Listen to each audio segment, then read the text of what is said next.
I'm a notorious collector of baskets for a lot of reasons. I think they're good value. Many of them are handcrafted and have beautiful patterns of wattling and weaving of all kinds of natural fibers. I even like baskets that are made out of wire like this, and I use them in a variety of ways in the house. I use wire baskets on the walls. I even love this old French baguette basket I use in the mudroom. So I just wanted to share with you some ways that you can use baskets in your home to warm it up. For instance, take a look at this wall.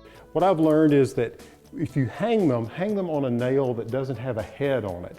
You can see here that I've taken a nail and just cut the head of the nail off. And the reason I do that is because when you hang the basket back up, you don't want to tear into the wattling or the weave of the basket. The head of a nail will tear into this over time. You can see I've arranged these symmetrically. These two baskets are the same, but the three down the center are different, and all of them have handles.